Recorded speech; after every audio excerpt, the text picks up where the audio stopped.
Hey there, and welcome back to Brothers of the Arcana. As always, I am your co-host, Alex Aldea. I am your co-host, Dave Ferrigno, and tonight we're pretty hyped because we have a very fascinating and truly special guest. We're going to be diving into, a very interesting topic outside of our usual mysticism, philosophy, and esoteric discussions. We're going to be elaborating on that. So without further ado, let's introduce to you our guest, Ben Wallace. It's a pleasure. How you doing, fellas? Very good. It's a pleasure to have you here, sir. And Ben is, of course, a Freemason. And normally we would be talking about Freemasonry as an interesting topic and something that we really hold sacred on the show. However, we won't be talking about Freemasonry tonight. We're going to have a whole different topic of conversations, and it's going to blow your minds. So get ready for that. What are we going to be talking about, Ben? Well, I think we're going to talk about Martinism, if I understand right. That's my understanding as well. And so is that like a Jedi council with lightsabers or something? That's right. Not exactly. In the same realm, but different. So we had a lot of chats about this topic before breaking ground on the show today. And Ben, would you introduce yourself? Would you out yourself on some level as to who you are as regards Martinism? Yeah, I'm happy to do it. And guys, I really appreciate the opportunity to be here. Like you say, normally we're talking about Freemasonry, but tonight we're talking about this different topic. So in addition to being a Freemason, I'm also a Martinist. And currently belong to Ordre Martiniste, and I am the Deputy Grand Delegate for the United States of America. So that's been a long road coming, and my Martinist journey started a long time ago. But our leadership feels like now is a good time for Martinism to step out of the shadows and into the light. We're not exactly a secret society, but we're not nearly as open as Freemasonry is. So as we gain traction in North America, the orders just seems like it's the right time for the order to grow a little bit. We're going to be a little more visible than we have been, and that starts, at least for our order, that starts here tonight with this podcast. Oh, we just want to preface that. We just want to be very clear about something. This is not something you can just walk up to, ask for a petition, fill out an application. It's more invitational, meaning, you have to be invited to participate in such, and there's no exceptions to that, really. And Ben, maybe you want to elaborate on that just to preface everything. Yeah, I'm happy to do that. So maybe a good way to start, fellas, is to kind of get a running start at how I got involved in Martinism, and maybe some of the evolutions that it's been through, and then talk about how it used to be to join, and then how it is, how things have changed over the years. So we try to keep our Martinism and our Freemasonry very separate, and we try very hard to do that. And we do a pretty good job. But sometimes it's hard to, especially when you're telling a story like this, not to at least lean on Freemasonry a little bit, because Freemasonry is a Western mystery tradition in every manner, shape, fashion, or form in its teachings and in its rituals. Now, administratively, it got so big in the after the wars that it kind of lost its way, and it lost that aspect of itself. The mystical Western mystery experience kind of got pushed to the side in favor of all the administrative and establishment kind of things that we know Freemasonry for now. Big money brings, lots of members bring big money brings big business. So, we have paid grand secretaries, and we have not only grand line officers, but you've got district officers and district education officers and DDGMs and DDGLs and a code book this thick. And, if at least in my state of North Carolina, now we have computer systems that we do all of our reports on, and they're always giving some sort of trouble. It's like working for a doggone big company almost. And so we just tend to lose the mystical aspect of all that. And we complain about that a lot. And some people are starting to do some things to try and change that about Freemasonry. But at the end of the day, it's just the nature of the beast. If you're going to have this many Freemasons in a state or in America, then you've got to have all of that establishment kind of stuff that goes along with it. Now, Martinism is the complete opposite of that. And when I joined, it started off through Freemasonry. I was a Freemason, and I was fortunate enough to be in a couple of lodges that budgeted to bring in national level speakers. And this was straight up Masonic education. But as it turns out, some of those national level speakers that are pretty well known in America also turn out to be Martinists. Not all, but some. So I had a trick. Here's the trick. I would let these guys, when they would come in to speak at a lodge in North Carolina, they would stay at my house. I have a pretty good setup for them. I'd pick them up at the airport. They would stay with me. I'd save the lodge some money. I'd feed them. We'd have, cigars and whiskey and sit around and chew the fat at night around a fireplace or some version of this. And I would get to be friends with them, and I would get a lot of alone time with them. And by doing that, I started to find out just through conversations about this thing called Martinism. One thing leads to another, and eventually some of those guys asked me if I would like to be a Martinist. And I didn't. I'm like, what's that? I don't even know what that is. So they told me a little bit about it, but Freemasonry became this gateway for me to get into Martinism, which is this other, deeper, more introspective, more serious Western mystery tradition. So sure enough, I got made a Martinist, and to my knowledge, at least in our order, I was the only one in North Carolina for a very long time. And back in the day when all this happened, the internet was a relatively new thing, or at least Facebook was not even a thing yet. We had chat rooms. And so I would get my Martinism through an occasional chat room, or when some of those guys drifted into town doing Masonic things, that's when I would do Martinist things. But I didn't really have a teacher or a mentor. There wasn't a group that I could attend in my state, or really in any state at all close to where I'm at. So I was kind of adrift. I was a Martinist, but I was adrift by myself.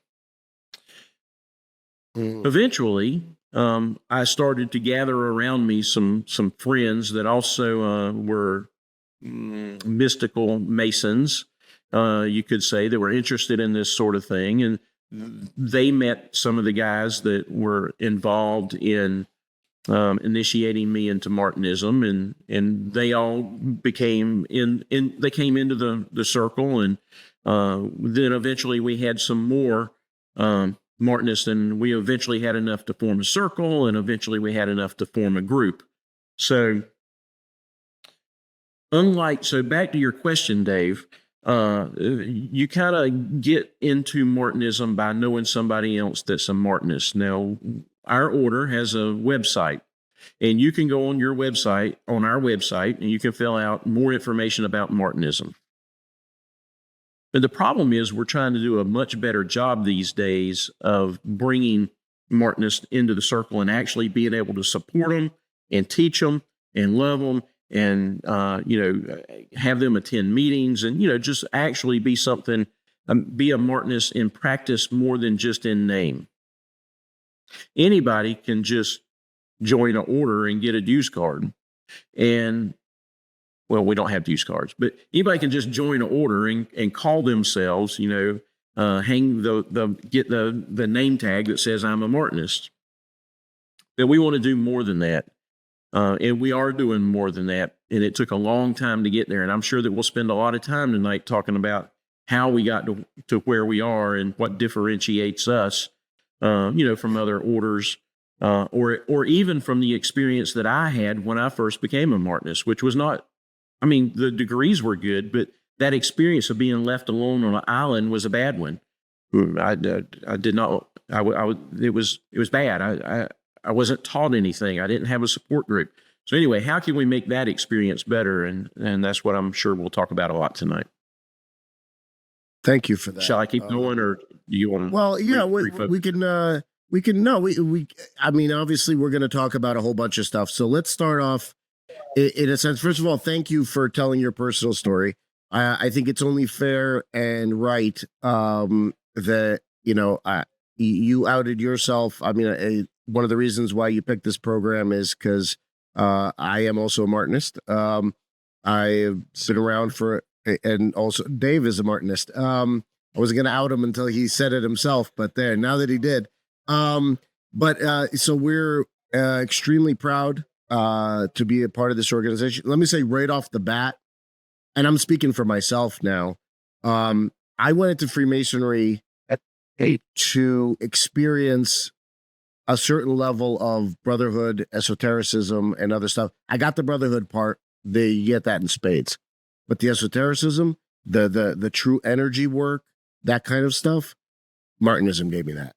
I'm so blessed and honored to be a part of it because of the closeness of the members, the love that we have for one another, literally walking that cardiac path. I just want to read something very, very short, just a paragraph. It's a picture that was taken from Papus's grave over in Paris and was shared recently. And it says, true esotericism is the science of cardiac adaptations. Feeling is the only creator in all planes. The idea is creative only in the human plane. It reaches only with difficulty the higher natures.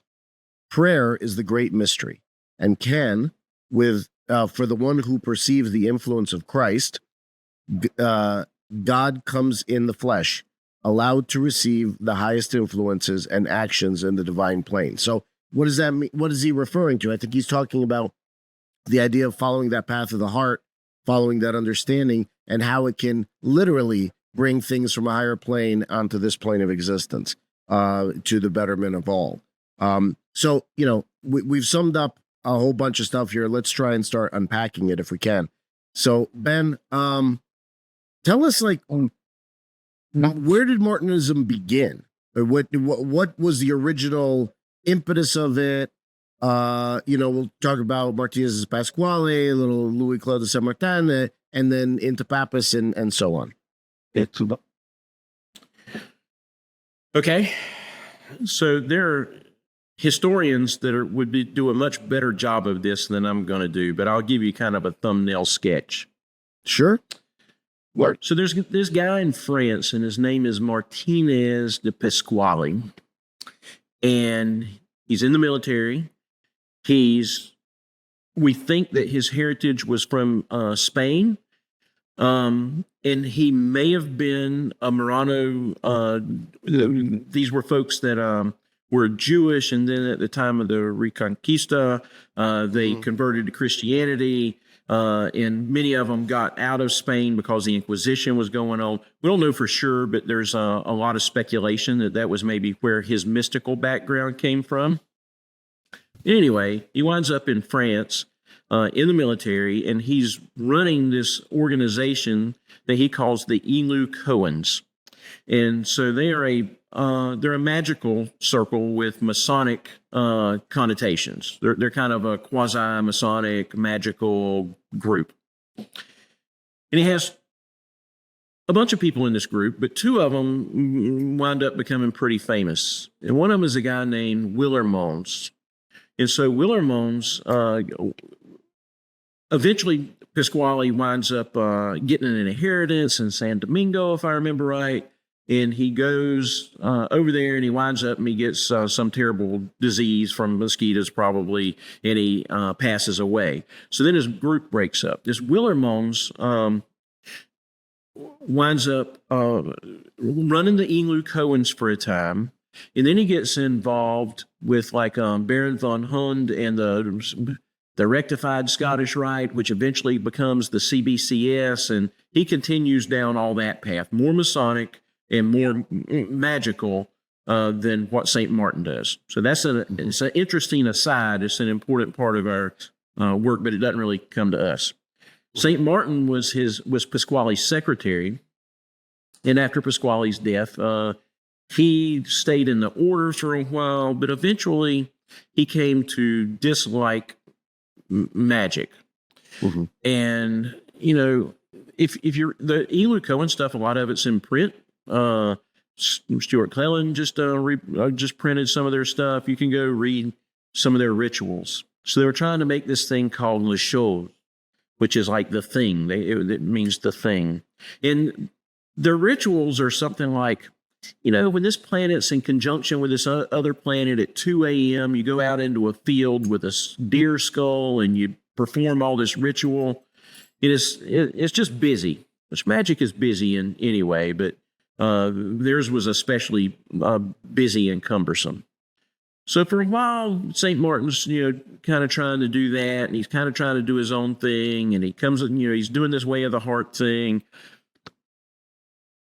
But eventually, he discovers a guy named Jacob Boehme. So we probably all know Jacob Boehme, shoemaker, real mystical guy, writes a book, gets in trouble, doesn't write another book for a very long time, but he is Christian mysticism personified. Mm-hmm.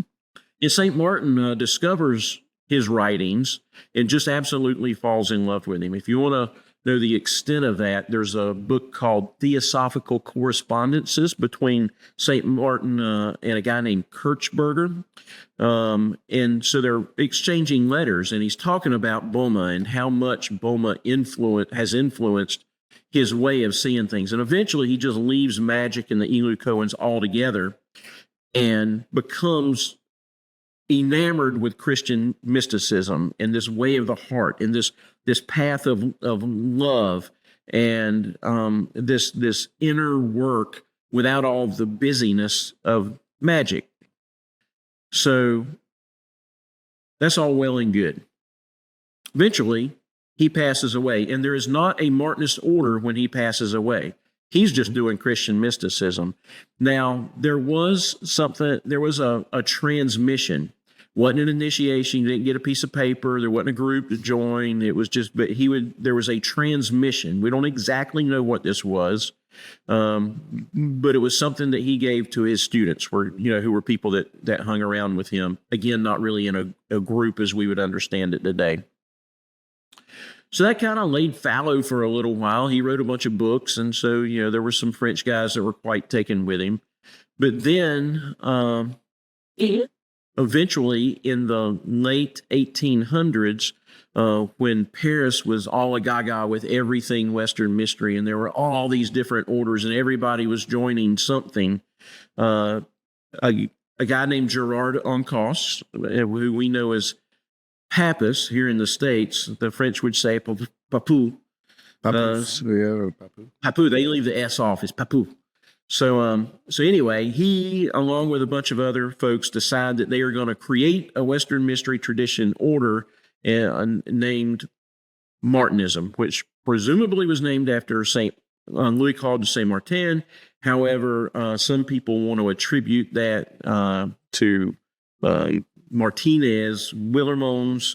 Again, it's kind of lost to history, but most of us think that it's St. Martin that he was referring to. So they create this order, and everything's going on pretty good. Some of the initial guys, it wasn't really what they thought it was going to be for them, so some of them left, but other guys came in. But they had a pretty robust thing going on. And then World War I comes along. So anyway, Papus is a doctor, a medical doctor.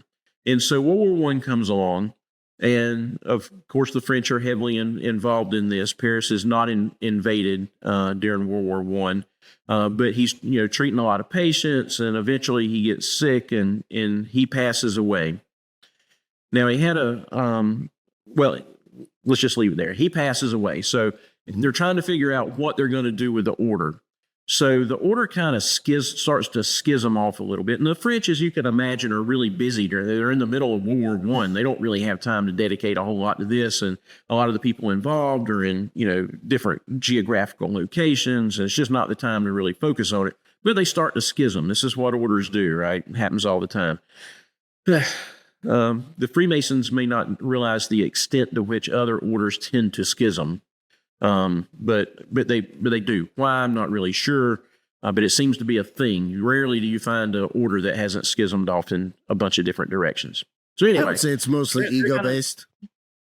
Yeah, probably. And everybody thinks they've got the best way to create the new order. So anyway, so they're going along, and World War II comes along.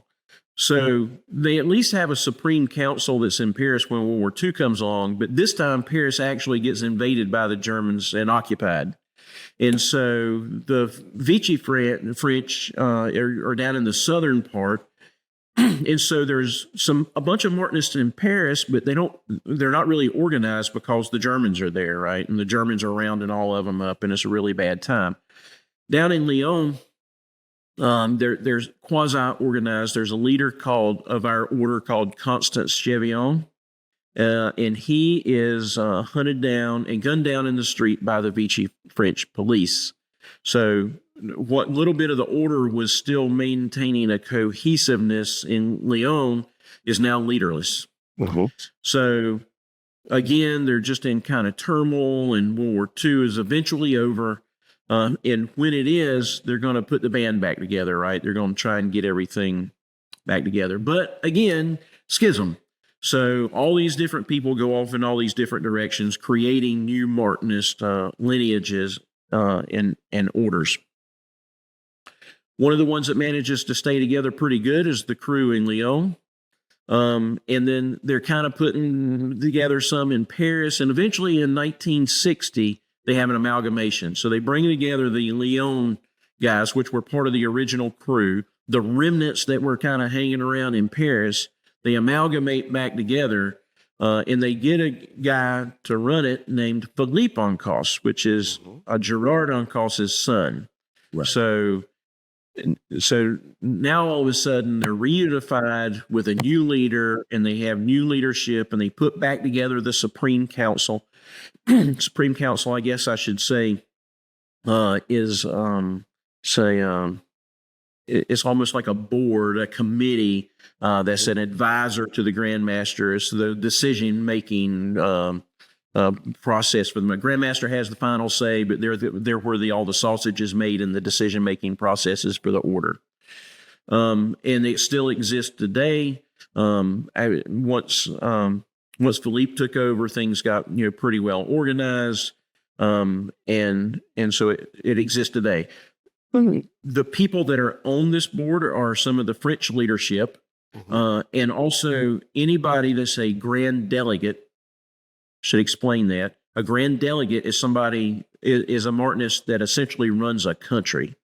So if they have, don't quote me on this, I'm pretty sure if there's 3 groups or more, maybe it's so many people, Martinists you've got to have in a country, then then they issue a Grand Delegate for that country, somebody that lives there, to represent that country. And so we have a Grand Delegate. His name is Mohammed Yatim. I asked him if I could mention him by name, and he said yes. So Mohammed is our Grand Delegate. So he represents America on the Supreme Council in France. He's a sitting member of the Supreme Council.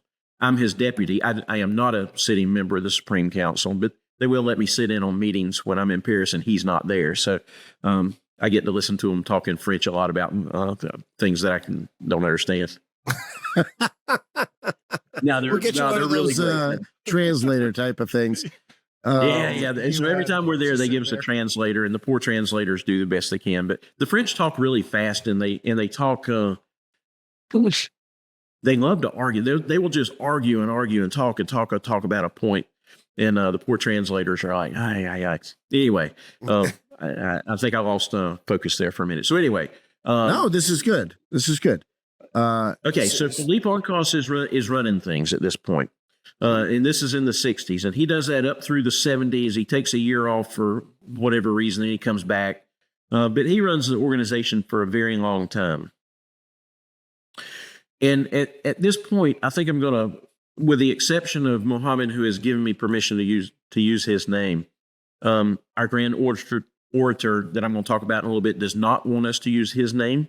And I'm not sure about the other officers. And so we're getting close enough in history now that I'm probably going to not use their actual name. So anyway, that's fine.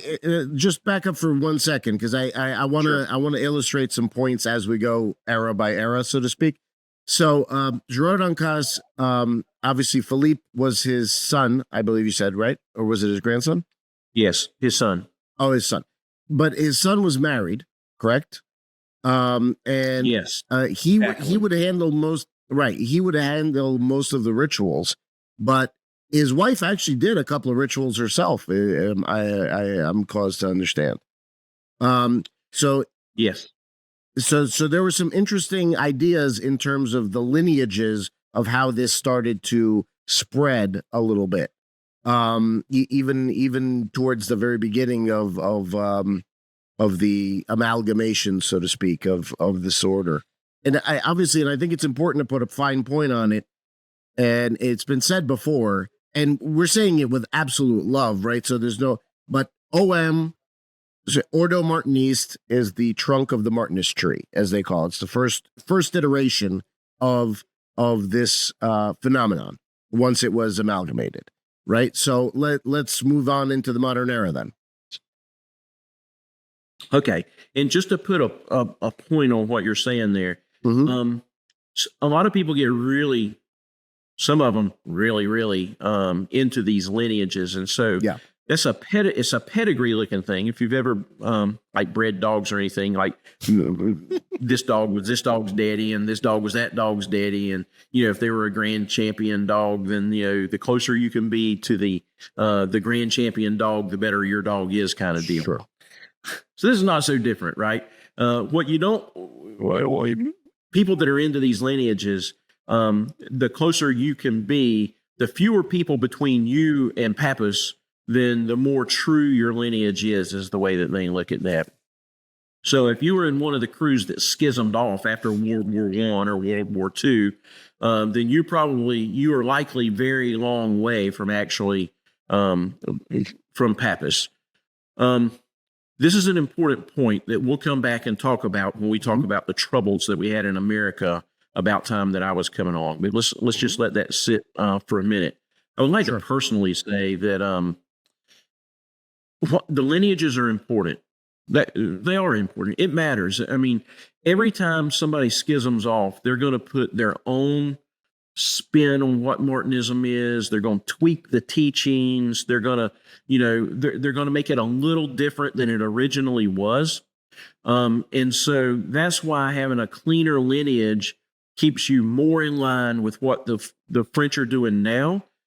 Our French leadership, with the Supreme Council guiding them, most orders don't have the Supreme Council, and that legitimacy harkens back to the original teachings of Martinism. So it's not so much that there's a lot of people between you and the other one. It's the question of, is the work, is the ritual, are the teachings as pure as St. Martin and Papus envisioned them? Or have you gone off and have you added a bunch of frills and bedazzled the thing with your own stuff? And then all of a sudden you have, something that's not the Martinism that they originally envisioned or created. And this is the reason that lineages are important. It's not about the titles. It's not about I'm closer to Papus than some other order is. It's about, the teachings that come along with that. Okay, I think I made that point. No, I think so too. And having a Supreme Council, I think, is also clear because it also cuts down on the vagaries of one man or one woman and their particular prejudices or their particular ideas about what needs to be in or out and that kind of thing. And when you have that larger committee, it really is a check on the just flying off in various directions. It's almost like Paul's letters to the churches, it's kind of like, well, you guys have a philosophy.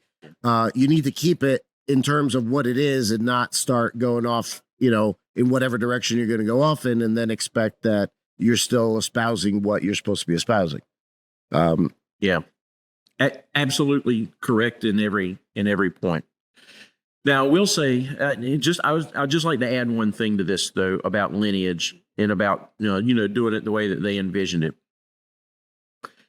Just because you're in an order that may have schismed a long time ago, and maybe you've tweaked the ritual or the teachings, initiates who are doing the work are doing the work. Mm-hmm. And you can be in our order and not be doing anything. You're just kind of hanging around. Now, we got some of those. We don't have many because we've been pretty diligent about, watching the front door. And, it's not easy to be in our order. It requires a lot of work and a lot of study. And so we're not playing Martinist here. But that doesn't mean that people in other orders aren't doing a really, really good job. Initiates recognizing initiates just through the way that they speak and talk and carry themselves in the energy that they put off. So, you can be a great Martinist and a great Western Mystery initiate in some other order. But at the same time, it matters being in a really legit, close to the trunk of the tree, to use your words, order. So anyway, there's always a balance there. So there's that. Okay, so we were up through Philipponkos, and at some point, there were several attempts to bring Martinism to America. And now I'm getting into an area that I'm not as well versed in. But there was a guy, I think he was associated with the TMO, who came and tried to make a go of it. And then the correspondence between him and the French and trying to get initiations done and rituals and paperwork just really fell apart. And it just kind of didn't work. So that one kind of foundered. Mm-hmm. And then as far as our order goes, and we'll talk about some uncomfortable parts of our history, but it's important to cover it. Totally right. Everybody that hates on us always brings all of this up. So I think we should address part of it heads on. Put it on the table. So there was a guy that was in Indiana or somewhere. I never met him. His name was Onslow Wilson. And he was the guy in America. And then eventually he died. And they appointed another guy. At this point, I'm going to quit using names. But they appointed another guy who's a good fellow and a friend of mine and has taught me a hell of a lot. And he's a friend of ours, too. Yep. And I think he's a good man. He's a good initiate. But something happened, and this was about time I was being made a Martinist. Now, by this time, so we're talking 2005, 2010, somewhere in that range. Right. Philipponkos had passed, and we had a new Grand Master in France. Great guy, still alive, high initiate, supreme energy, apparently wasn't the best administrative guy. Administrative can get you in trouble. You do too much admin, you're going to be like the doggone Freemasons, right? Next, we're going to have code books and computer programs to turn in our budgets on. We don't want that. But somehow, between this Onslow Wilson and the guy that took his place here in America, and the guy that took over the order in France, lost track of each other. And I think they still kind of had some correspondence. And I know that our old Grand Delegate would go to France, but they didn't really know what was going on here in America. And there was a series of crises with our friend, the past Grand Delegate. This is 2 Grand Delegates ago when I came into the order. And there was some other orders involved and something about Templars, and I really don't know what happened. But things went sideways, and that friend of mine and that brother had to step away.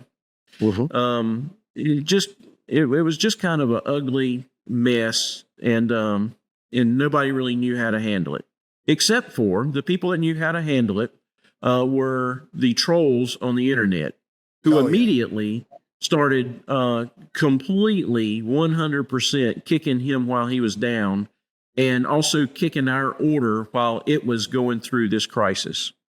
I would suggest to all of those trolls who still exist and who I still see from time to time, that offering a brother a hand up or a pat on the back or just some encouraging words or just not saying a damn thing sometimes is better than just attacking somebody when they're having trouble. Both that man and our order. I did not like it. And I was ashamed that they call themselves Martinists. Because they're not of our order, but they conducted themselves poorly during all that, in my opinion. So anyway, this Grand Delegate wound up leaving our order, and we were in a mess. The French, apparently, according to what I was told, again, I was a very junior member of the order at this time. I was probably an associate initiate. And the French didn't really know what they had in America. They didn't know how many Martinists they had in America. We didn't really have a good reporting system. We didn't have to send in spreadsheets and all that. And so we got the next Grand Delegate. He's the guy that just retired last year. And he was a much more organizationally minded guy. And about the same time, I'm not exactly sure of the dates, but about the same time, the order in France also got a new Grand Master. His name is Andre Gautier. He's on the website, so I can say that. Sure. Good fella. Both of the Grand Delegate in America and the Grand Master in France, both really administratively minded guys. And you get what you need at the time that you need it sometimes, especially if you're doing this kind of work, this initiatic Western mystery kind of stuff. And that's what apparently the order in France needed, and it's certainly what we needed in America. So this Grand Delegate, our immediate past Grand Delegate, made a rule that because everybody was talking trash about our order after the meltdown with the last guy, that our order wasn't legitimate and people were made Martinists that shouldn't have been made Martinists and just all sort of silliness. So to clean all that up, our past Grand Delegate made a rule that all SIIs in America, and just for the record, we don't have free initiators in our order. So you have to, if you have to run a group or be in, sometimes some groups will be big enough to have 2 initiators. But you're only made an initiator by the Grand Master himself from France. And the initiators that we had in America that had not been made by the Grand Master in France had been made by one of the Grand Delegates here in America that was causing the trouble. They had to go back to France and get made an SII by the Grand Master in France, who was initiated at the time was initiated by Philippe on cause. So that's a pretty straight line. The current Grandmaster that we have, feel like this is getting really convoluted with all these names, so we need a chart. What Dave was initiated by the guy that was initiated by Philippe. So still pretty straight line. But our guy in America wanted all the SIIs to go back and get initiated by the French, and that cleared up any questions of legitimacy. There you go. Where's the "you are here" part? I think in this area. Yeah. Oh yeah, this is the one that was in the magazine. They got some stuff wrong, but okay. Well, as you Yeah. So we start up in 1891 there, and where Ordre Martiniste enters the picture, and then you get down into World War I and some of the other places. Some interesting stuff there. They also have some non-Martinist stuff apparently, but that's also part of it. But please go ahead, Ben. Okay, so so by the time I got to be an SI, and as I was getting ready to launch my group, I'm running a circle as a SI here in North Carolina. I'm getting ready to get group status. I go to France. I get my SII from the Grandmaster in France. Mm-hmm. Some of the SIIs chose not to go to France and get made by the Grandmaster, re-initiated as an initiator by the Grandmaster. And so they left our order. It was very tense. They didn't think they needed to do that. They thought they were legitimate. They didn't want to go to France. I don't know if they didn't want to bend to the authority of the Grand Delegate. I don't know if they didn't think that it was necessary. I don't know what they thought, but they're no longer with us. So those orders those groups are not in our order anymore. So that's how important it was to clean up this lineage and to have no questions about our tie to France and France's tie to us. When I say France, I mean specifically the Grand Master of Ordre Martiniste and the Supreme Council who worked for him. So that cleaned up all of our questions of lineage. Mm-hmm. Now, as of last year, that Grand Delegate stepped down. I was Grand Orator while he was Grand Delegate, but we got a new Grand Delegate, and this is Mohammed Yatim. Mm-hmm. Mohammed, and I'm really blessed that he asked me to be his deputy, and we have some other Grand Officers that are spectacular. They can out themselves. I know the Grand Orator specifically asked that I not do that. So I would like to say some things about Muhammad. He's I said before that you get what you need at the time that you need it in mystical work. And he was exactly the right guy at the right time. Just like the guy that preceded him was the right guy that we needed for that decade to get us back up off the mat, and throw some water in our face and get us back in the fight. Muhammad he's a spectacular mix of both administrator and mystic. He's a real priest king, and that's my words. He probably would not like me using those words, but he's the best of both worlds, and I really, really am so pleased with our order and its leadership and where this order has gotten to. And where we're going to go, where he's going to carry us in the future. So the last thing that we want to do as Martinists is try to grow the organization just for the sake of growing the organization. We don't need a bunch of people carrying dues cards. We just don't need numbers. Success for us is not driven by numbers. It's driven by the budding mystics that we bring into the order and give a chance. But we are in a growth phase, and there's no question about this. And I don't think that's anything that we specifically did. I think the universe has decided that at a time when the world seems to be in a little turmoil and everybody seems to be ego-driven in all of their aspects of their life, the counter to that are the mystics and the people that are doing initiatic Western mystery work, that are practicing the way of Christ, but not in a churchy way, in a real way of the heart way. And a lot of the people that come to us with a church problem. So this might be a good time to talk about what we are. Are y'all good to transition to that? Sure. Absolutely. Okay. Because I think it might be a little confusing considering we talk about Christ and then we say Muhammad Yatim is our Grand Delegate. So it's kind of, and he's obviously not a Christian. So, that could be confusing to people. So let's clear that up.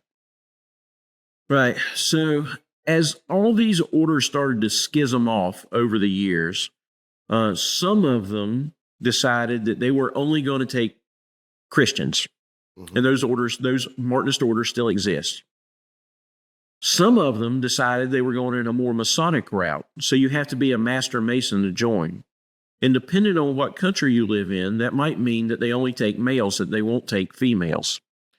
And so our order both not only accepts, but is blessed with and relishes the fact that we have a strong female presence. It's so important to our order that we have both polarities of gender energy. The meetings are different when you have both genders present. So we have both genders in the order and in leadership positions in the order. So we're open to women. We're also open to all faiths. My group, the group that we run here in North Carolina, has at least one practicing Jewish lady, and I have probably a third of our group are straight up would consider themselves either Celtic or Norse pagan kind of folks. Mm-hmm. And then the rest of them would identify probably as some form of Christian. Now, we're very careful when we bring somebody into circle. So circle is like outer circle, where we try people out for a while and they try us out. And then if it works out, if everybody's feeling good about each other, they may get asked to join the group and become a full member.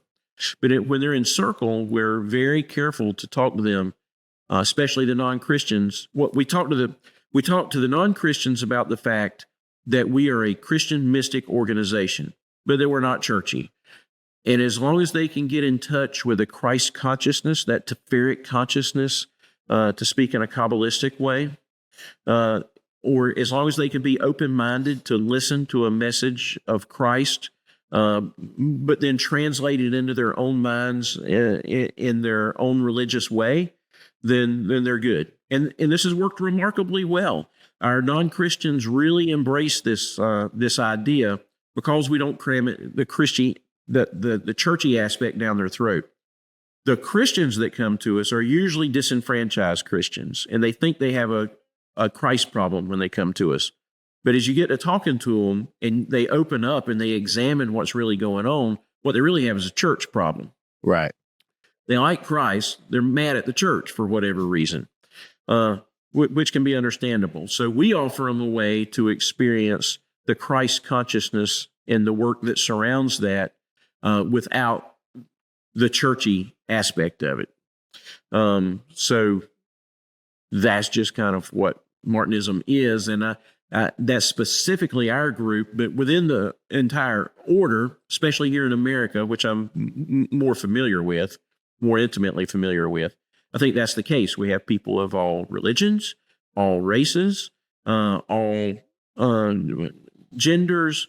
And this might be a good time to mention the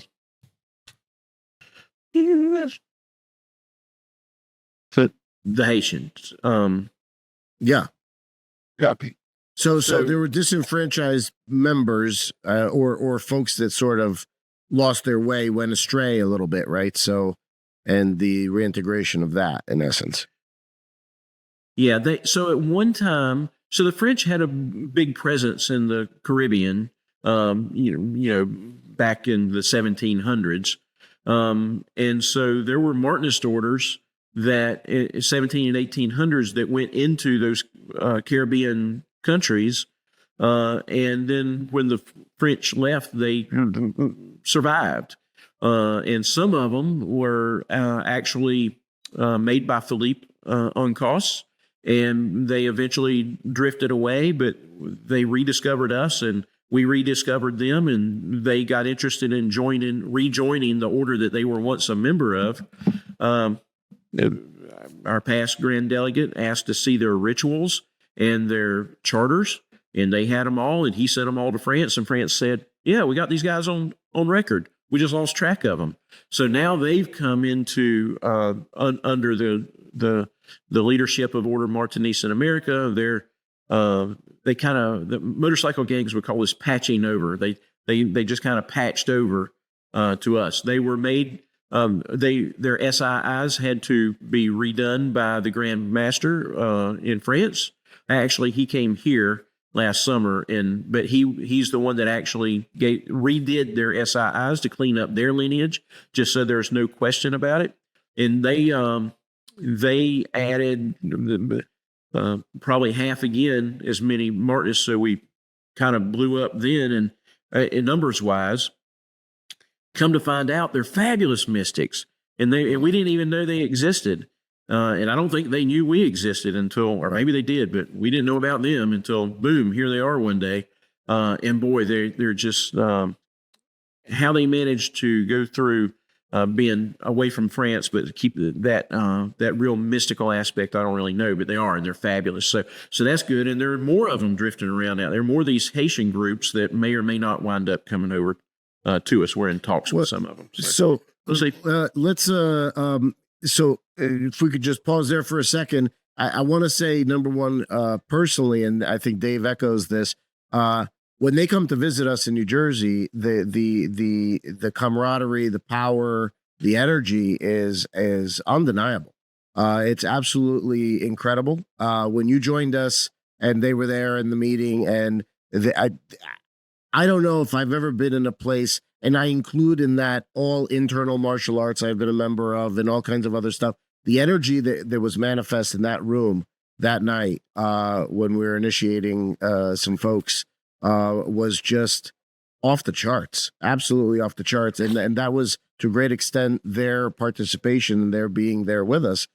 The other part that sort of begs the question on some level, Ben, is if we can reintegrate them, what about reintegrating other Martinist orders that are under other brands, so to speak, and sort of repatching there? I mean, I say this with an absolutely open heart of wanting us all to be together, right? So instead of everybody having all these various little fiefdoms, trying to, on some level, to come back together. Yeah, Alex, I agree with that sentiment. I would love to see all of us be reunited someday.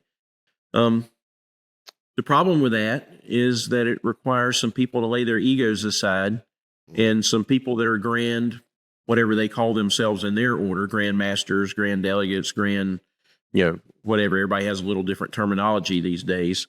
Would have to give up those titles and come into our order. So we've been approached a time or two about this, and here's kind of how the process works. Some leadership will call our leadership. Muhammad will talk to him, or the guy that was before him would talk to him, and make it clear to them that they would be coming back into our order. We're not merging the orders; they're coming back into our order. And then we would kick this idea up to France, and so the Supreme Council and the Grand Master have final say in that. France has pretty accurate records. They would go back and look at when they drifted away. We look at what their practices are. Are they one of these groups that don't allow females, or don't allow only Christians, or all the kind of landmarks that we've maintained over the years that some of them have schismed away from, or just drifted away from. But some of them still have the same landmarks that we do. So it's entirely possible that somebody could come back into our fold, but that would be the process. They would talk to our Grand Delegate. He would talk to France. There would be a negotiation. We'll see. Now, as far as individuals, so that's like with orders, right? As far as individuals, occasionally we get folks that want to leave their order and join our order. This gets a little dicey. We don't want to be poaching other people, and we don't want everybody poaching our people. Of course, I think most of our folks nowadays, especially since we've gotten our act together over the last 10 years, and boy, we've really come into our own here in the last 3 or 4 years, especially. I'm not really worried about our people leaving, but a lot of people decide that our guys aren't going anywhere. Huh? Our guys aren't going anywhere. That's right. I really wanted to. Individual can come over.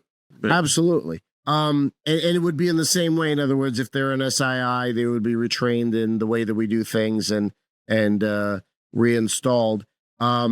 I just want to make one play because you said something wonderful, and that's about the ladies being a part of the equation in Martinism, and that was just when we sit in the group with them, the energy they were able to bring to the room, the softness, the tranquility that sort of brings in, along with our more, if you want to call it a yin yang sort of a thing, in that respect. I think it's at least the way that it feels to me. I think it's a good example of that. Is just absolutely undeniable. And as weirdly, my own prejudices, I guess, as a Mason and just being used to being in a room and doing esoteric work with just guys. I mean, this was such a pleasant and wonderful surprise. And yeah, I'm chastened by it, in terms of, I've learned my lesson, in terms of that. I obviously was wrong, and I'm glad that I was wrong, in terms of the way that this is panning out. And I could only say, love to have more ladies join, in that sense. Yeah, it's very different from Freemasonry. So as much as I am frustrated sometimes by the establishment aspect of Freemasonry, the rituals are very beautiful. Mm-hmm. And there's a place for male energy and maleness. The mature masculine male that Bob Davis talks about. There's a place for men to be together with other men, just as there's a place and a value in women being together with other women. But there's also a place for that shared balance between the two. This is a universal principle, right? The opposing opposites, when brought together in something like Martinism, by third force or mitigating force, creates a fourth thing in a new dimension, right? This is Gurdjieff work. Cynthia Bourgeot talks about it a lot. So when you bring those two polar opposites together with that mitigating force, then you create this new thing. And what you create is that energy that you felt in the room the last time that we were together, or time before last, whenever it was. Yeah. When all that's done right. There's a technique to all that. It's part Hod kind of technique, and it's also part of Netzach kind of feeling and emotion. Just like the male and the female aspects of humans come together, also your ritual, Hod hit your ritual right, create the sacred space right, hitting all crossing all the T's and dotting all the I's and doing that right, and then bringing in the emotion and the feeling and the love. And when you do it right, then you get that energy that you were talking about, and we can talk about that more if you want.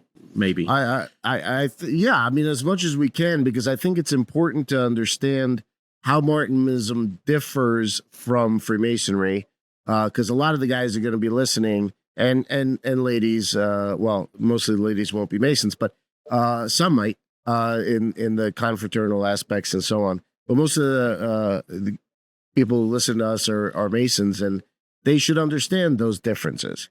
And I will echo what Dave said earlier. Don't come up to us if you know us and just say, hey, where do I get a petition for Martinism? It doesn't work that way. And Dave and I are low man on the totem pole anyway, so we can't do anything for you. Sorry.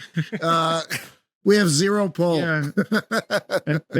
I just want to echo, it's not something you go seek either. Right. It's, obviously, we vowed it ourselves, but it was certainly something. I mean, my personal journey, I was approached, and, it's kind of cryptic in some ways. It's just like, hey, there might be this thing that exists, but maybe not. And quite frankly, it's been one of the greatest experiences of my life so far. And words can't describe how fantastic it's been. And to Alex and Ben's point, the energetics and just the harmony and love and everything that you feel when you're there together, it's incredible. And that's honestly why I joined Masonry originally. I thought I was going to experience that. And thank God Masonry led me to this, in a sense. So well said. Probably the worst thing that you can do if you want to be a Martinist is start pestering a Martinist about wanting to be a Martinist. Exactly. If you make if you make your interest known, then they will pass that up the line, and at some point somebody will ask you to attend a lunch or maybe a circle meeting or something or not. The reality is it's hard work. It's a lot of time, and some people just aren't ready for that. They think they are, but they really aren't. If you're like Super Mason and you're in all the Masonic things, you're going to York Rite, Scottish Rite, Shrine, Blue Lodge, whatever all those other 5,000 orders are, which, hey, good on them. If that's what, if that's works for them, then that works for them. But this requires a sacrifice. It requires a sacrifice on your part to be dedicated to learning the work. In our group, you're assigned to, not assigned. We encourage everybody in our group to take on a mentor within the group. And so that's usually every 2 weeks or monthly phone call or a Zoom call. In between those, you have things that you're working on. Your mentor is giving you things to work on, Martinist things to read and then report back. And it's not in a academic sense. It's not like write me an academic paper kind of thing, but you really want to work through the Martinist teachings. Well, all that is very time consuming. So if you're not really willing to make that sacrifice, then don't ask, because you're either going to wind up potentially in the order and then be unfulfilled yourself and wonder why you're not, progressing in the order. Or the order's going to not be happy with you because you're not doing the things that you said that you would do. It's just not like Freemasonry. It's just not like Freemasonry. So yeah, there's that. It absolutely. But I think part of this is we do encourage people to contact the website if that's something they're interested in, do some more research, and then, let the chips fall where they may, but be happy either way. If it's not your path, it's not your path. And there's other things out there. Can we talk about some of those other things? I mean, I think we've talked about, to some extent, the other Martinist organizations, but how does Martinism play in the larger esoteric sphere with things like Golden Dawn, dare I say it, OTO, other things like that, Rosicrucianism in its various guises, and all kinds of other things like that? Well, now you're really stepping outside of my wheelhouse, but I will say this: I know a lot of Golden Dawn folks. Mm-hmm. I know some OTO folks that are, and they can be really, really good initiates. Mm-hmm. Their ritual, from what I understand, although I'm not a member of either, never have been, is robust in the sense of the way Freemasonry is. The Martinist degrees are very simple. And the Masons sometimes are disappointed in the simplicity of it. But it's the energy transfer that's the real beautiful part of Martinist work, where Masonic ritual, and I'm a certified lecturer in North Carolina, which means I can do all the work from memory, is very much, again, it's that hot energy. It's that hitting all the marks, saying all the words right. It's a rote memorization, but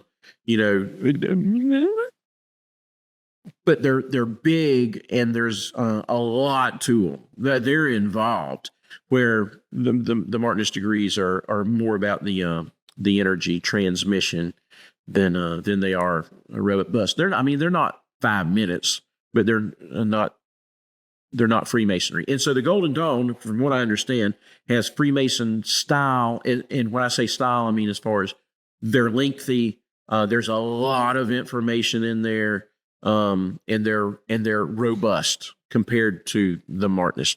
The OTO, don't know a whole lot about the OTO degrees, but I think they're Golden Dawn-ish. I really don't know. Rosicrucianism is a pretty broad term, because it, there's a Rosicrucian element to the Scottish Rite. There's a Rosicrucian element to the Golden Dawn. There's Rosicrucian, like SRICF, of which I'm a member. Then they just like do papers and stuff here in North Carolina. I understand some of them have, again, much more robust practices. The degrees are beautiful. And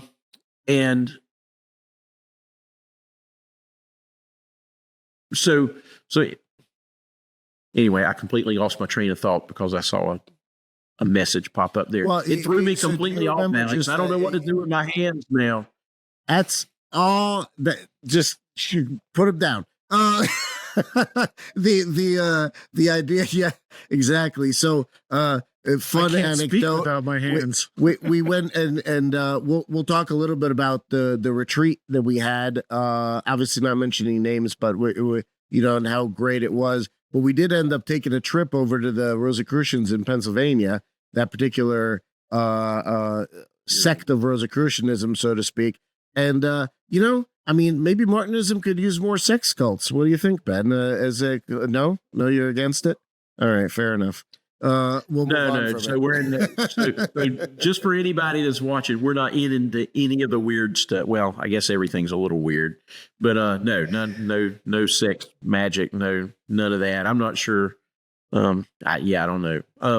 They're a Rosicrucian order, but I don't know much about them. But there are Rosicrucian orders that are That is true. and lineages that are super legit, and doing hermetic, Kabbalistic, magical work, and that are very serious and very legit. And some of them are very private. Mm-hmm. Now, how does Martinism merge in with like Kabbalistic study, let's say, or tarot, or other things of that nature?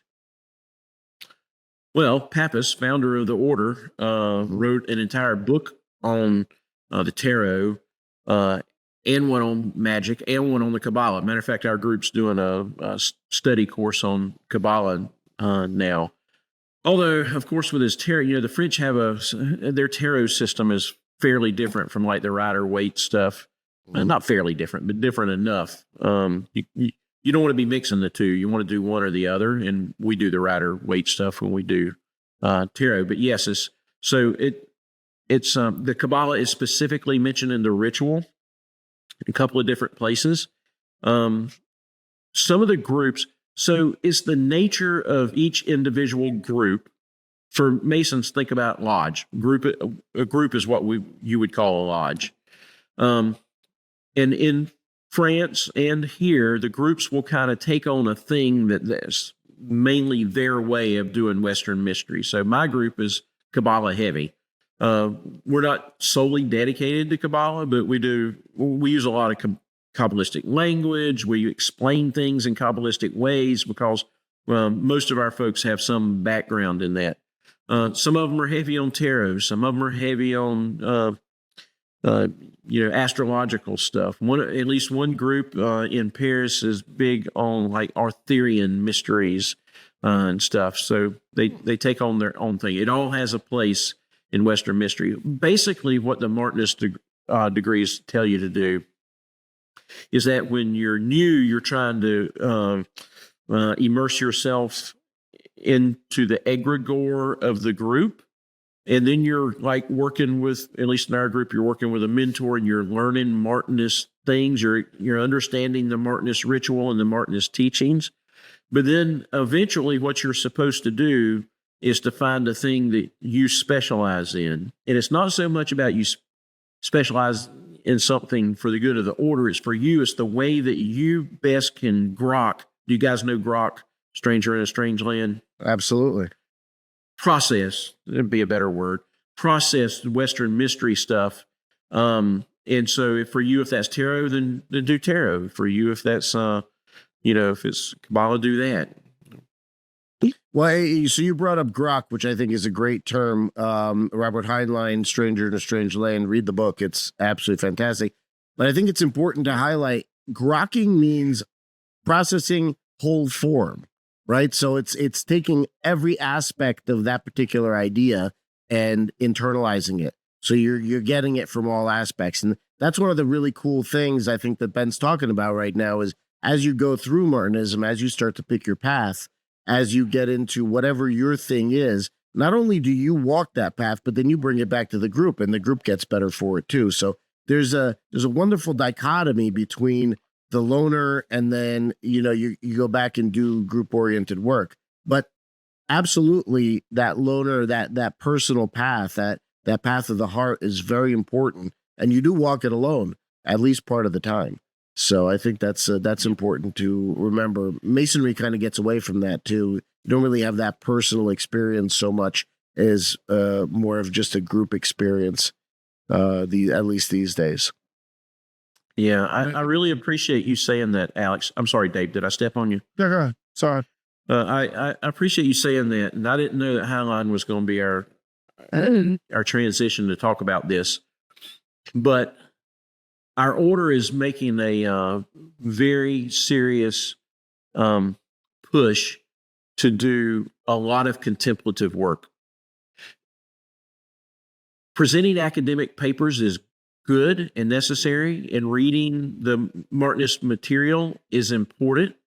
I mean, you have to understand, those things at a basic level. But as you get into the more serious work as an initiate, and especially as a Martinist initiate, you need to really immerse yourself in understanding those things in the way that you're explaining grokking, it's knowing it academically, but also experientially, being able to totally immerse yourself in the experience of a thing. So we'll take a symbol. We've been doing some work lately with just the pantacle, which is, you probably can put a picture of one up at some point, but it's like this circle, and in the middle of it are two interlaced triangles, and there's a hexagon and a cross and different colors. And so it's easy enough to do somebody does an academic paper and reads that. What we did at our last meeting was had a 10-minute presentation on that, just a paper. And then I think I can say all this. Mm-hmm. Well, I can. So we did a guided meditation, but a guy and his wife, who's also a Martinist, they both did like a guided contemplation where they were leading us through not just the academic aspect, but talking about the experience of feeling that pantacle and stepping into that pantacle and making it part of you. That's right. There it is. So that's how we learn to not just understand things in one part of our mind, but understand it in all of our mind. And then you are talking about the pantacle. You're becoming the pantacle. You're not understanding it just academically. You're becoming the pantacle, and the pantacle's becoming you, and all the things that it represents. Isn't it fascinating? Because it obviously applies to the pantacle very well. And maybe we should talk about the difference between a pentacle and a pantacle, because those are two different things on some level. But the pantacle itself is a symbol, and as much of you take a Enochian alphabet, for instance. We were talking about that with Nadine the other day, and or a couple of other things. Those things are living symbols. I mean, you look at them, you interact with them, you allow them to touch you and to interact with them, and they will change you. It's a fascinating process. Yeah, the Hebrew letters also. Yeah, very much so. Especially the tetragrammaton, or the things in and around that as a concept. So, absolutely. Would you tell us a little bit about the pentacle versus pantacle, if you can talk about that? Because I know people are not necessarily aware of the pantacle, so to speak. Right. So the pentacle has 5 points. Mm-hmm. And you probably could flash one up there, but it's a 5-pointed star that both flies on like the World War II fighter planes and tanks. It's a very common symbol that we use, but drives people out of their mind whenever it's used in an esoteric sense, because I'm not sure what they think that is. But basically, it represents man. in the four elements of earth, air, fire, and water, and then a quintessence as a fifth aspect of that is generally the way that we would look at that. Pantacle is like the star. If you think of the Star of David, except ours has different colors. Ours has a, so you can see the white and the black triangles. They are interlaced in the same way that the Star of David is, but they have different meanings for us. And that's a coming together of opposites, both a ascending and a descending. In the center of that, you see the cross that goes into the center of that, and the center makes a point. It shoots off energy in 6 different directions, which relates to the 6 days of creation. And then around the outside is the divine and eternity. It's explained multiple different ways. And that is what binds the point.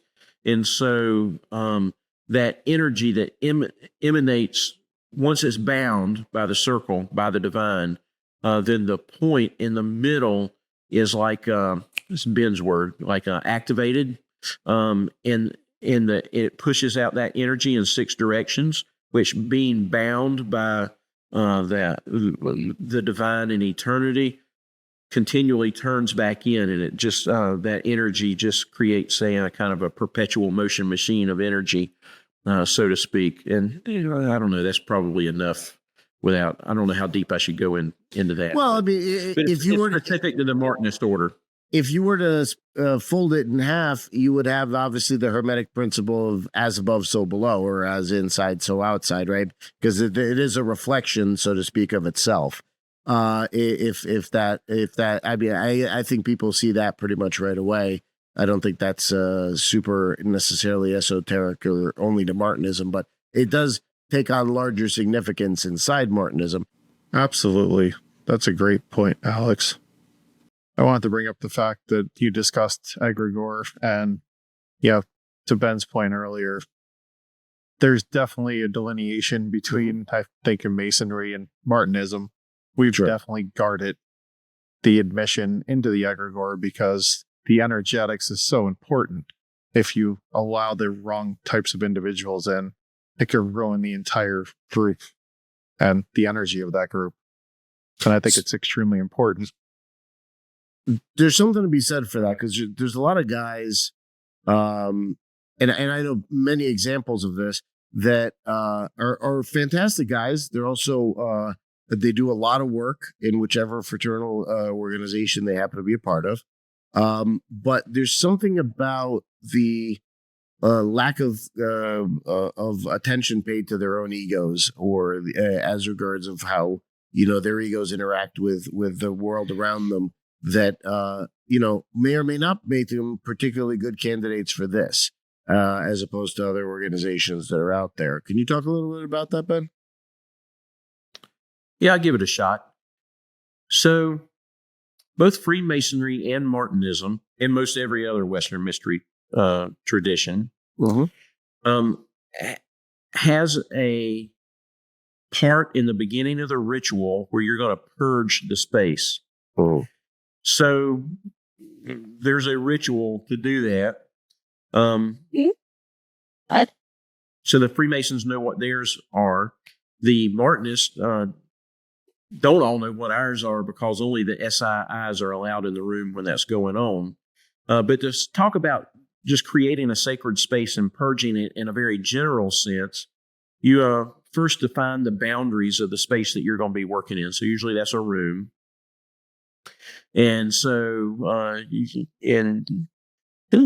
so you create actual physical space, and then once you've determined that, then you I'm trying to figure out how to do this. Okay, so there's ritual process whereby you're not only defining the physical space, but you're defining the energy space as well. And then at some point, you're going to ask the divine to come be with you, right? It's called an invocation. I'm a Methodist, and so we do this at church also. We have an invocation at the beginning of the thing. You do a prayer, and you ask the divine to be there.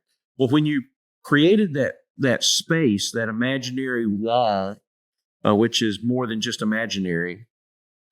The actual wall where you're going to have your meeting, then you kind of purge out all of the bad feelings and the troubles of the day and the ego-driven problems and the beef you have with the guy sitting across the room, and you let all of that leave you. And when you leave all of that ego, me, and I-ness out of the room, then you're just left with the divine aspect of you, and you ask through prayer for the divine to come into that room with you, and those things meet, and miraculous things can happen. The Freemasons do a version of this.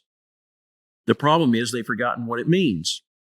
So they walk through all the steps and they say all the right words, but they've forgotten that they're supposed to purge the room of all of the bad energy and all of their ego and I-ness.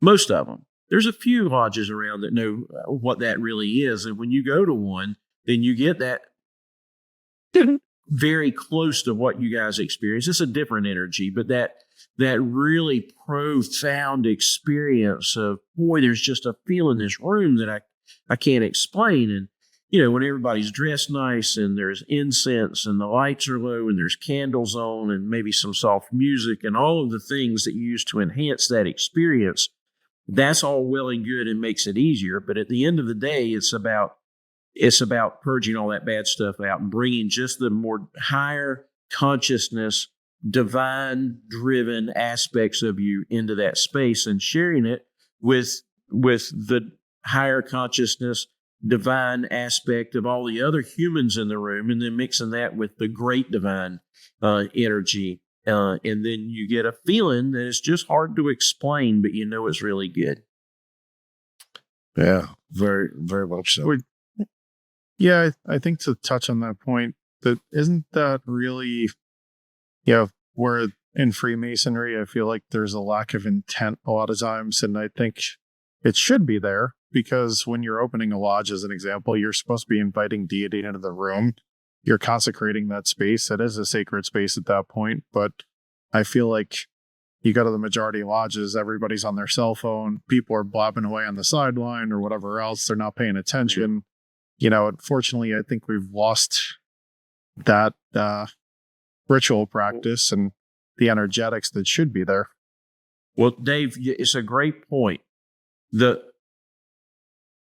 But I would encourage you not to blame the Freemasons, because they just know what they were taught by the guys that were, officers before them, and they were taught by the guys that were officers before them. And I don't know where Freemasonry lost its way to that aspect.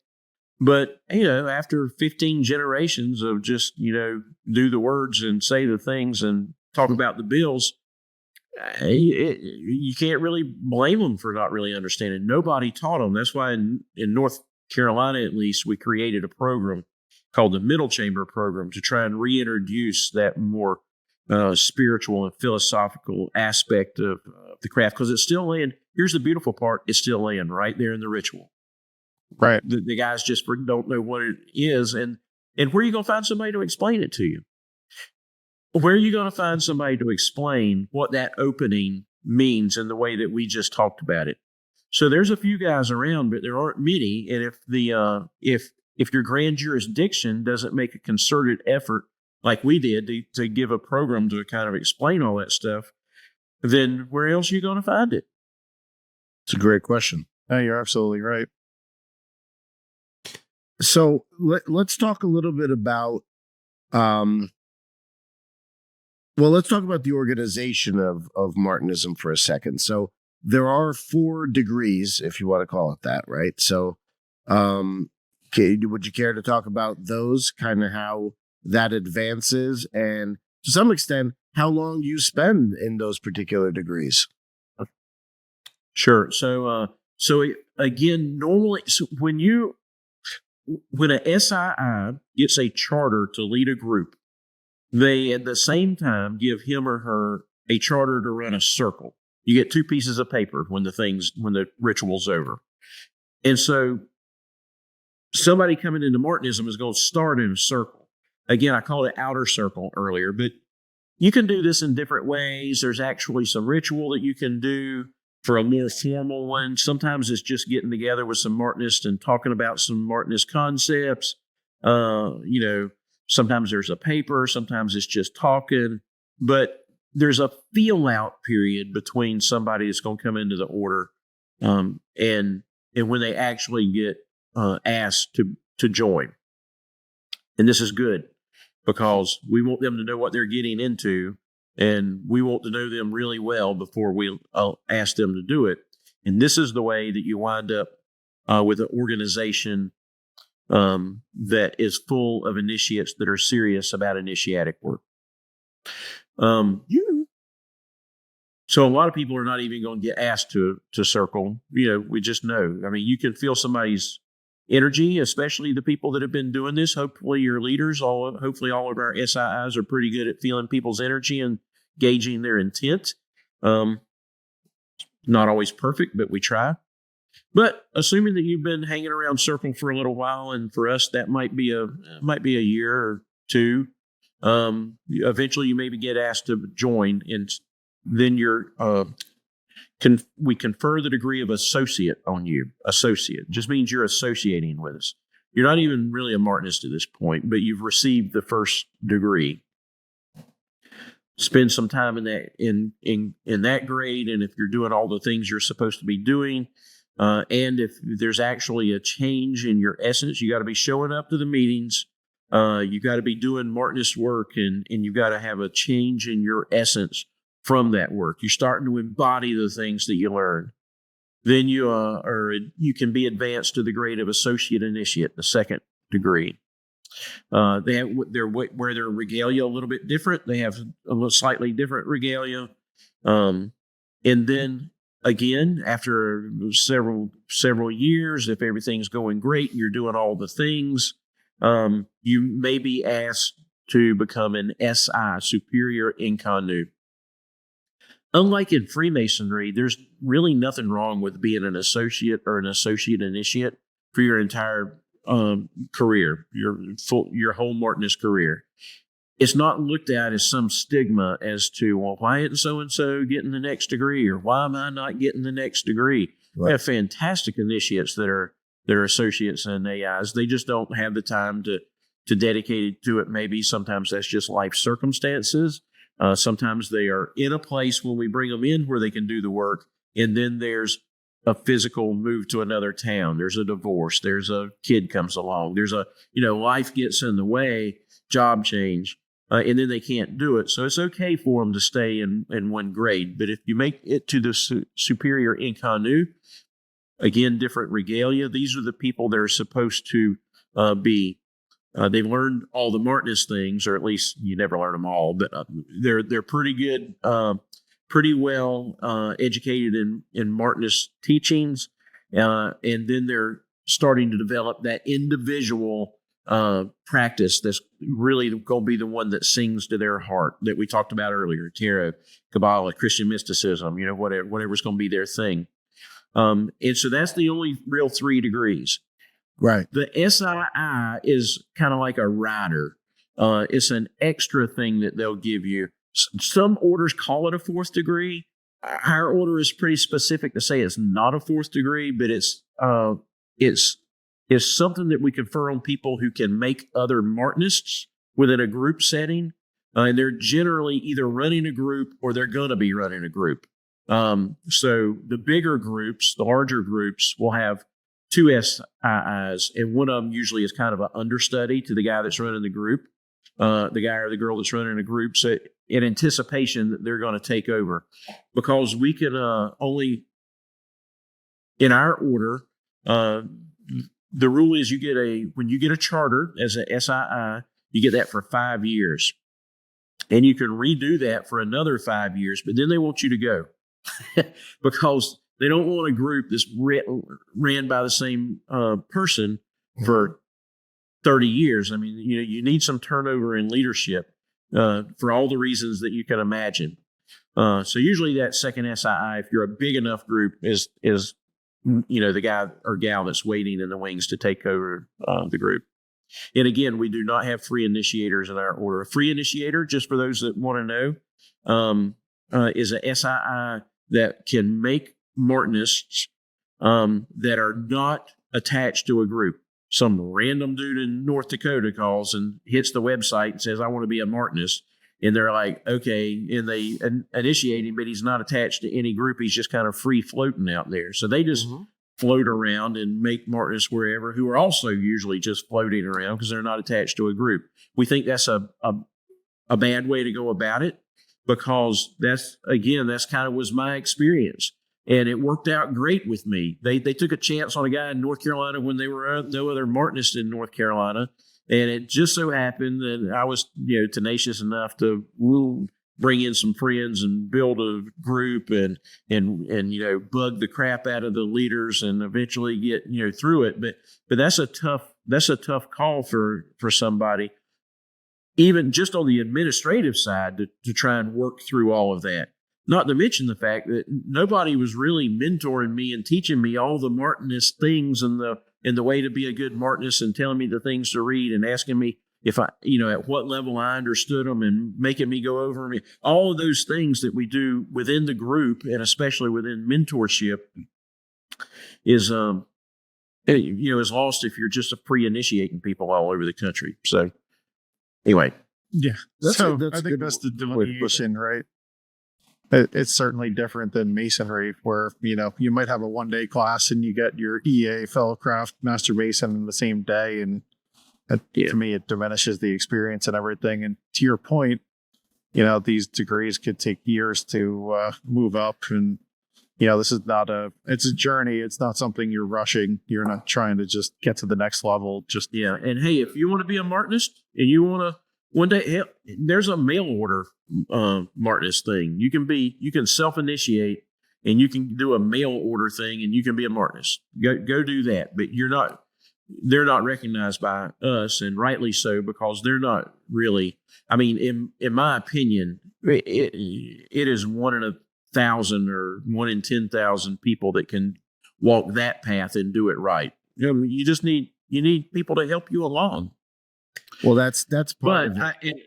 Yeah. I will tell you from certain psychedelic journeys and so on. They tell you when you're on mushrooms, don't look in the mirror, because apparently strange things can happen when you see yourself in a mirror. And so, to what extent, I can almost see the idea of self-initiation being viable. But as you say, having that discipline, having that opportunity where you really do the work on your own in that way with no coaching or reading a book or something like that. It just reminds me of the beginning of the Karate Kid, when Mr. Miyagi's walking around and he sees Daniel trying to read a book on karate after he just got his ass whooped. And he's like, you do karate from a book, huh? He goes, oh, that's one way to do it, I guess. But I don't know how much people are really going to get out of it if they just keep it on that heady level. You have to have the gestalt, the experience of being in the room, much like Masonry, I think, in that respect. And that's not available when you're just doing it on your own that way. You need other people. And I think, to the point earlier, without the mentorship, just like in Masonry, if people have been doing this for a while, don't have that mentorship, you have no idea what you should be taught. You have no idea what you should be doing. How would you? Absolutely. Yeah. And Dave, just to kind of circle back to something you said very early in this podcast, with Martinism, for at least the three of us, I know we all feel this way, and I think for everybody in our order, is what we thought Masonry was going to be, or what we hoped Masonry was going to be. And right. In Freemasonry, again, I love Freemasonry. I'm an active Freemason. I love the ritual. So I don't want to just be sitting here bashing it, but what it's become is not what Martinism has become. And Martinism has become a real school, a soul school for people who want to do serious initiatic work within the Christian mystic tradition. And there is a rise in interest. We're not out recruiting. We don't recruit. As a matter of fact, we almost encourage people not to join, because in a sense, at least in my group, just to see if they'll stick around, or more specifically, to make darn sure they understand what they're getting into. But if you're somebody that seriously wants to do that kind of work, there seem to be more and more people that are finding an interest in it. And I can't help but think that that's because of the other things that are going on in the world. Nature abhors a vacuum and always seeks balance. Right. So as there's a dearth of this kind of work, of places that you can go to learn these, be mentored in these kinds of things. I keep saying these things specifically. I called it a soul school a minute ago. It's almost what it is. But understanding the mystical love aspect of the Christ consciousness, and learning how to blot out all those other things that, Alex, you were talking about earlier, and when you were talking about grokking something and hyper focusing on how you're incorporating these things into your life, these mystical elements that I feel like not only Christ was constantly talking about it, although a little bit veiled in allegory sometimes more overtly, in the things that he was trying to get his disciples to understand. He was always fussing at them. You guys are supposed to understand this stuff. So, these kinds of teachings are available, and they're available here. And there's a call for them. And I think that's just the natural reaction of the divine or the universe, realizing that there's a dearth of this stuff. And he sent us to help folks find it. It's a beautiful way to put it. Now, what does it mean to walk the path of the heart, right? So the cardiac path, so to speak. I mean, you hear Sabatin talking about it. You hear then Papus talking about it, maybe in a bit more structured way. But I mean, what's kind of the point of Martinism in that sense? Yeah, that's a If great you can't question. talk about that kind of thing. Well, I'll do the best I can. You would probably get a different answer from everybody, but there are a lot of forces in the universe, and there's a lot of energies that we work with. But there's one overriding, top of the hierarchy, constant, and that is love. Divine love, mystical love, Christ-like love. This isn't like I love my cat. It's a reconciliation of opposites. It's a perfect duality becoming Trinity, becoming fourth new thing. It's the indwelling what's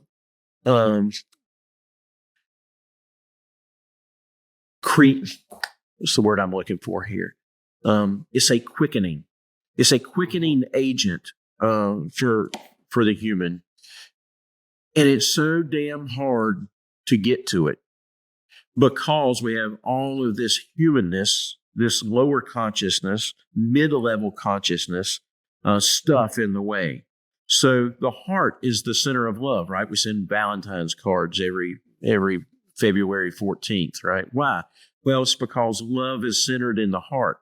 So the walk in the way of the heart is walking the way of love. And love is so much more than, I love everybody. I love my enemies. I love all the things. Love, love, love, love, love. To experience the universal, cosmic, divine love is a different thing than most people ever experience. But it is attainable.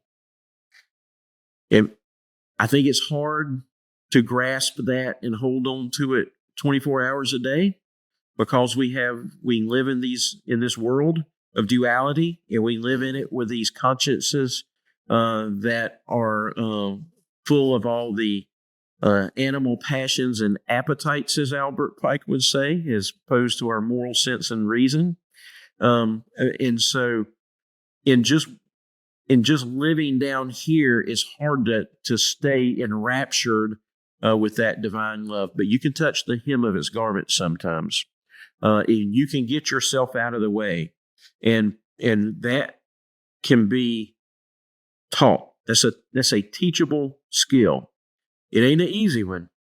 But if you are in a group that's all trying to do that, and you have a mentor that's helping you to do that, and you really work on it with the techniques that we can give you, then you can sometimes touch the hem of that garment of that mystical love. And that is something that this world desperately needs. So I don't know if you know the story of Krishnamurti, Jiddu Krishnamurti. He was discovered by Helena Rorish and her husband. They were big time theosophists at that point, and they thought that he was the reincarnation of another enlightened being. And he was an orphan kid in India, and they ended up picking him up, bringing him along, and basically cultivating him to be the next Grand Master of this order that they created, this theosophical order called the Order of the Star. And right. So interestingly, when he was 21 years old, they initiated him. They said, well, you're now Grand Master. They put this big mantle on him and the whole thing. And he said, and he goes, so I'm Grand Master now? He goes, yeah, I could do whatever I want. Yeah.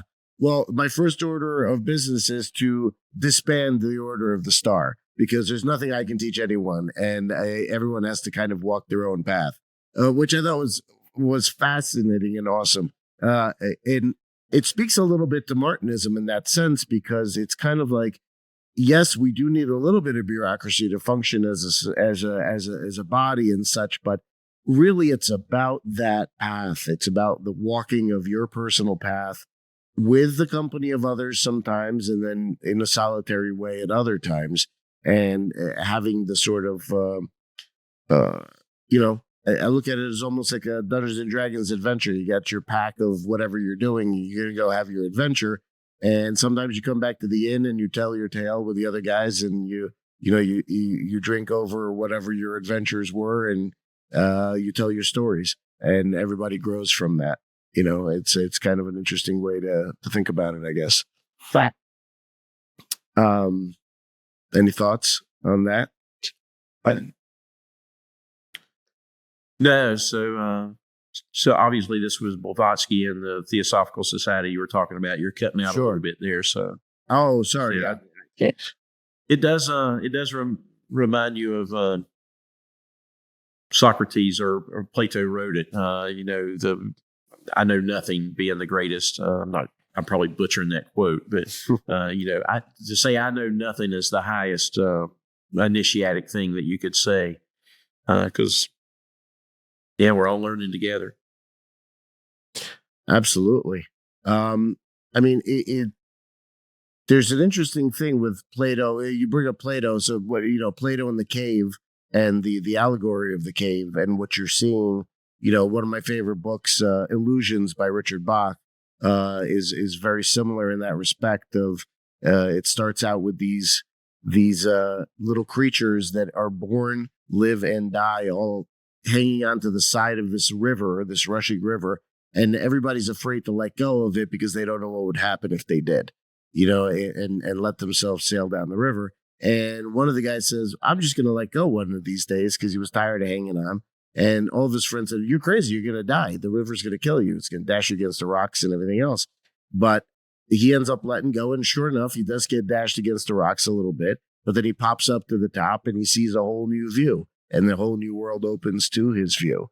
And that's a fascinating thing. And I think about that with Martinism a lot of the time, is that what it can afford to kind of impart upon you in that very, very loving way. that sort of energy is just such a net positive all around. And what we do, when we spread it in the room is a beautiful thing. I think to those that need it and to those that could use it. Much like you would do in church in a lot of respects, in that way, without getting into the specifics, obviously.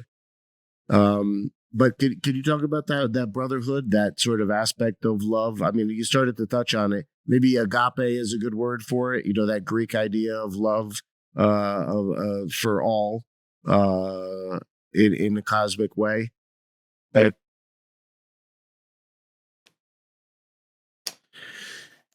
Yeah. So we want to practice this in our daily lives, right? In your normal waking daily life. And then there's another aspect of it when you go into actual ritual, into group ritual. It'd be nice if we could just be in this, in touch with this divine cosmic love all the time.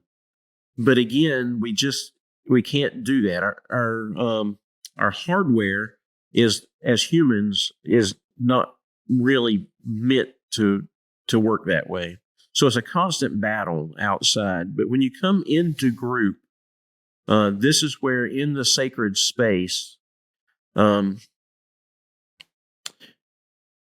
we shield our. I was going to talk about the mask, but I think I will not. We share the divine part of us. So we Martinists have a technique to shield, to put aside the ego consciousness, and so that you don't see that in the other initiates, and the initiates don't show that to other people. And what's left is the divine aspect. Mm-hmm. And then we can work together because the divine in you and the divine in me is the same divine. Your ego and Dave's ego and my ego are all different, but the divine aspect of us is all the same. And then when 2 or 3 are gathered together in thy name, thou will be in the midst of them and bless them, right? He doesn't mean the ego us. That prayer means the divine aspect of us. So when you can get that out of the way, you can do really good things. And then when you learn how to get in touch with that aspect in group, in mentorship, then it's easier. It's like, I won't say it's like riding a bike, but it is in the sense that once you've learned to get in touch with that, it's easier to do it again, because it's that learned quality. So this is something that we can learn within Martinism that I think should translate out to the rest of the outside world. Then we can go apply it once we learn it. Makes a lot of sense. How does... I don't know if that was your question. I'm a little weary at this point, so I'm just rambling. No, this is good. Understood. This is great. How does prayer and meditation come into that mix? Well, good question. So we talked a fair amount about going into the sacred space in a group setting. But we also can go into our sacred space in an individual setting. Same thing we're trying to do. Kind of wall off the space, make an energy bubble or a whatever, where we can kind of purge out all the humanness. And then that's when we go into either deep prayer or contemplation or meditation. To me, those words are pretty immersed with each other and can pretty much be used, they're all first cousins. Especially when you're talking about like deep contemplative prayer or contemplation. So when you do that and you go inside your own consciousness in a space that you've cleared out in there, for lack of a better term, then I keep coming back to the Heinlein quote about the grokking, but then you can see clearly, not through a clouded glass, but you can see things more clearly because you've got all that humanness out of the way. all our preconceived notions, all of our peer pressure, all of our what we thought we knew, all the shit, the stuff you've read in books, all the things you've always been told that you're supposed to believe. You can go inside your mind, and in those contemplations and prayer, we not only find the divine love that we talked about, but we also find divine truth, which is another one of the bigs. And truth in this outer world is darn sure hard to find these days. As far as just, regular truths about, is this a fake? Is this my news organization trying to play me? But then when you get closer to universal truths in the, inside your own consciousness, those truths are the bigger conceptually, and they're not as specific, but it's more profound. It's mass versus busyness. My vocabulary fails me, but I don't know if I answered your question. Hopefully so, Dave. Yeah, absolutely. Well, look, Ben, I think we've really tackled this in a great way. Is there anything that we haven't asked you that you would like to offer up or talk about before we sort of wrap up?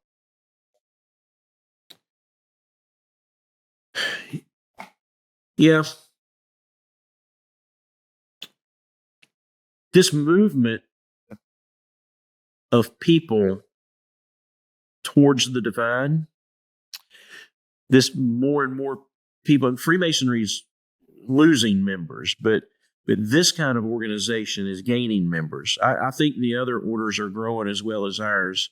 People are looking for something mystical. Their church numbers are also falling, right?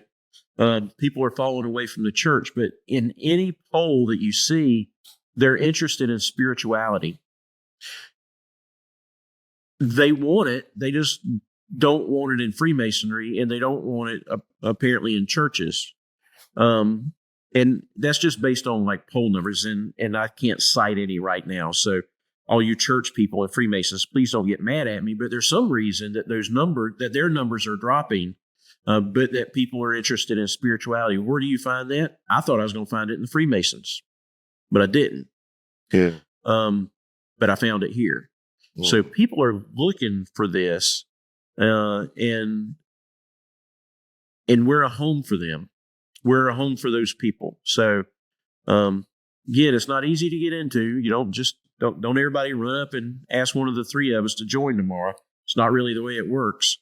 But if you're serious about wanting to explore spirituality and divinity in a non-churchy or a non-Masonic way, this is an avenue that you might want to pursue. It's a great, but I hadn't thought about other organizations, but there is an organization that at least purports to marry church with Martinism, and that's this sort of Johannite church idea. Can you talk a little bit about that? I don't know much about it, to be honest with you. It's out there on the fringes, sort of. And do you have any thoughts on that? Yeah, no, I really don't know any of those guys. I used, back when I was on Facebook, I used to know a few of them. They seem to be pretty serious folks. But no, I hate to tell you, I don't know. I just don't know. I don't know a lot about them. I heard they were going to have a conclave coming up soon, but I don't know. I know people, so I know people that know them. Mm-hmm. And if y'all ever want to get introduced to some of them, I'm sure we'd love to have some of them on the podcast, baby, and get a sense of kind of what they're all about and stuff. But they're not, strictly speaking, a part of. Well, certainly not part of OM. Those are two different organizations completely, and it's important to know that, obviously. No, so they're not part of our lineage. Right. They do have a Martinist lineage that is associated with them. I'm not. All Johannite church people are not Martinists in that lineage, but a lot of them, I think all of the Martinists in that lineage are maybe associated with the church. I really don't know, but Sure. it's attached closely to their, to their church. Well, Ben, I can't thank you enough. I think this has been a watershed show in terms of what's been discussed, how it's been discussed, and hopefully the ripple effect that it will have for folks interested in Martinism and the Martinist movement. So we want to thank you so much for coming on the program today and for telling your story and, in essence, our story. Yeah, I appreciate the opportunity, fellas. I hope you get to have Muhammad on at some point. He's a great speaker, and he'll be a great guest for you when he's ready. Right. And he's a good leader for us. And I really appreciate what you guys are doing with the podcast. I try to watch all of them, and I used to run a podcast, so I know it's not easy continually coming up with content.